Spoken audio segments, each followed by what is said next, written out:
Donald Trump just made one of the biggest claims of this entire conflict. Now, according to Donald Trump, Iran asked United States to continue diplomatic talks. But there is one big problem right here. Iran itself has not publicly confirmed that version of event. So what is really going on behind this? Did Iran actually ask for pause or return to diplomacy? Or this is just another case where what is being said publicly doesn't really match what is really happening behind the closed doors? So let me break this down exactly. Donald Trump stood before reporters and said something that immediately grabbed headlines around the world. He claimed that Iran reached out and asked to continue negotiating with the United States. So according to Donald Trump, America agreed to those talks, but at the same time, he declared the previous version of ceasefire was officially over. But now, if Trump's statement is completely accurate, that would mean Iran is looking for a diplomatic way to reduce tensions after weeks of military escalations. That's what it means. But this is where the things become much more interesting, but also weird at the same time. Up to this moment, Iran has not publicly confirmed Trump's version of events. That's very clear. There has been no official statement from Iran's foreign ministry saying, yes, we contacted the United States of America and asked to continue negotiations, right? Instead, Iranian officials have continued repeating the same public position they have maintained for weeks and weeks. They said diplomacy is possible, but only under Iran's own condition. They continue insisting that US bears responsibility of that recent escalations. So immediately, we have two very different public narratives right here. Donald Trump is saying Iran came asking for talks. Iran is not publicly admitting that at all. So does that automatically mean Donald Trump is lying? No, and it also doesn't automatically mean he is telling the complete story in front of the world stage. Now, in international diplomacy, especially during wars, governments often communicate through third parties instead of speaking directly face to face. So countries like Qatar and Oman have frequently acted as mediators between US and Iran. So in fact, reporters today indicate that Qatari officials have been actively trying to keep communication channels open between both sides while attempting to reduce the risk of an event for something large could happen. So that means it is entirely possible the message were passed through privately intermediates, but instead of Iran making the public announcement, that's a total different story. Now, governments, they do this all the time. Publicly, they appear tough. Privately, they continue negotiating. So that is one of the possible explanation, can be really possible. So the second possibility is Trump is presenting the diplomatic contact in the way that makes US appear to have the upper hand. Political leaders often frame negotiating differently depending upon the audience they are speaking to. Saying they came to us create a very different political message than probably saying both sides agreed, continued talking. Or you see the difference right here?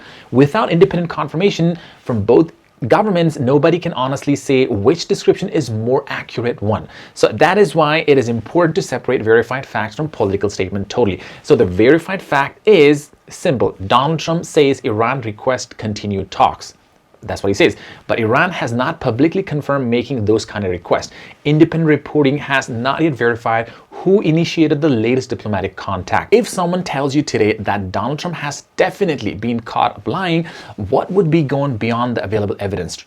And if someone tells you Trump's version has already been confirmed by Iran, that would also be inaccurate. Right now, both of those claims go further than the facts. So what we do know is that diplomacy clearly has not stopped. Despite missiles attacks, military operation, increasing tensions across the region, diplomatic channels remain absolutely open.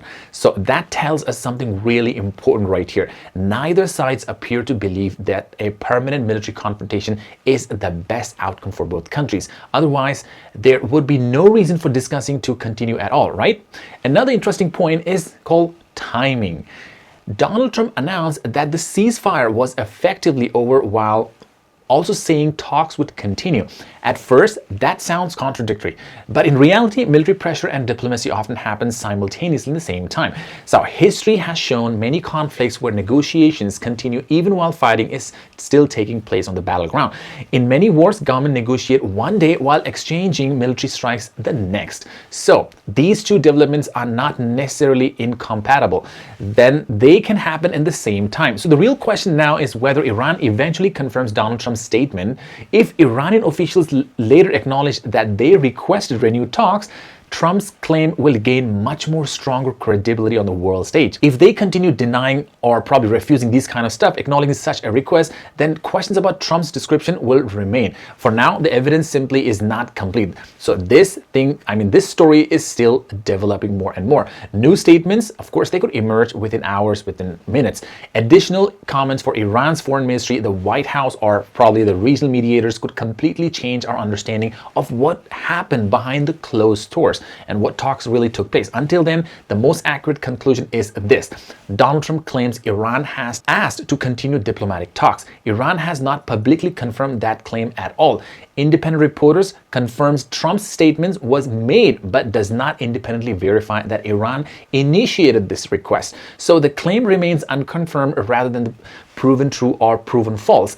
And in situations like this, the safest approach is to wait for the evidence from the both sides instead of accepting either political narratives as the complete truth. So let me know in the comments below what is really happening, what Donald Trump said is really the fact, or what he really wants to say on the world stage. So I want to know your opinion, and don't forget to subscribe and stay up to date for the most important up-to-date what's happening all around the world. Thank you. See you in the next video.